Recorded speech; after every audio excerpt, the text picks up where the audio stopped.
speak about homes, and specifically container homes.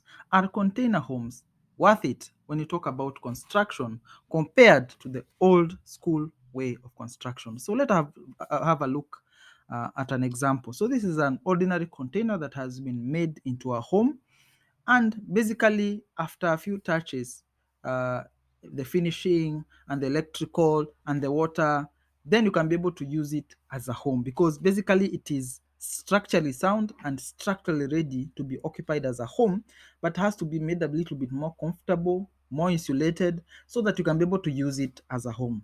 And basically what you can be able to find in an equivalent house, you can also be able to find in this furnished container house. So this is a basic construction. It is basically the same, nothing big, no, not too many bells and whistles, but this is the general construction. So when we talk about figures, what are we talking about? We are talking about the fact that you could be able, with this container house, to be able to get a home as early as 2 weeks and as late as 1 month. So within a month after purchasing your container and giving instructions for construction, you can be able to get your home in a month's time. The other thing is of interest is the structure is already created and it is almost guaranteed. This is because it is made of steel and has been made to be able to take on a lot of weight and a lot of abuse. And because of this, you could be able to get your home to be that is structurally sound in the beginning, which is not always a guarantee when it comes to the normal houses, because if the planning was not done correct and if the experts were quacks, then you might have a structurally unsound construction for the old school type of construction with stone. Then, of course, the other thing is there's normal loss in normal construction, which may be very limited with container homes, because you are basically given this project to a third party who still is specialized in this, and you can be able to follow the process because it is short and is actually done centrally near Nairobi, and you could be able to have your house construction well monitored. Then the other thing is, of course, you can use this container home in leased land. This is because it is movable. If you do not have land and you wish to live in a specific area, you could be able to have this container in this specific area, and you could be able to set it over maybe some concrete base, which can be able to move when you move to a different location. So this is not possible with old school construction, which is already embedded on the land. Of course, the other thing is these container homes could be quite economical for the tricky sites, especially the mountain sites, especially in places where the soil composition would be too costly for you to be able to put an ordinary structure and all these things. And because the weight is evenly distributed in the whole of the place, then you could be able to get a sound construction very easily, because already the item is solid and it is fixed and it is compact. Of course, the other thing is design flexibility. An ordinary construction would not allow you at all to be able to change such things as, if it was a maisonette, now you want a bungalow. If it was a bungalow, you want a maisonette. But with a container home, you can simply just put one on top of the other and add some struts and little simple modifications to be able to get a new design fairly quickly. This flexibility is not always possible or cheaper in the old school construction. So let us look at the numbers so that we talk about, are they actually worth it?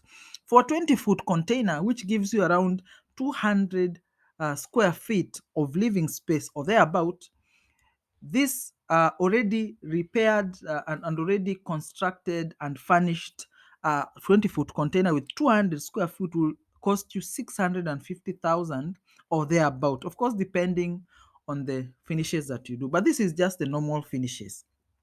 The equivalent construction of a 200 square feet house in Kenya would cost you up to 700,000 for the old school construction. So for a smaller container, then the cost is almost the same.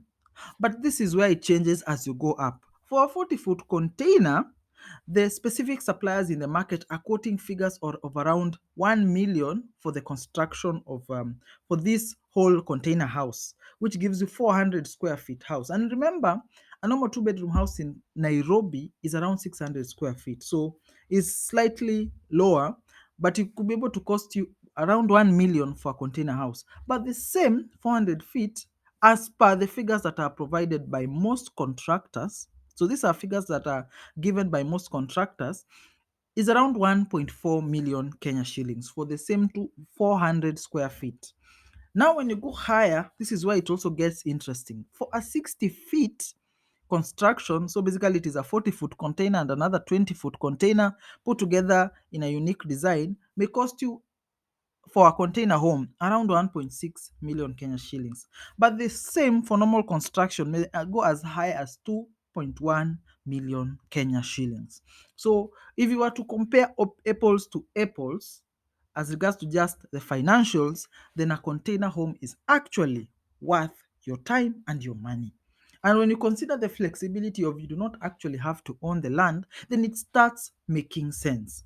And when you do put two and two together, and if you're not fixated on the old school way of doing things, then a container home makes sense. Of course, there are several concerns many people have. Of course, the first one is heat retention and heat gain. As we know, metallic surfaces absorb a lot of heat when it is hot and appear very cold when it is cold. So they lose heat very fast and gain heat very fast.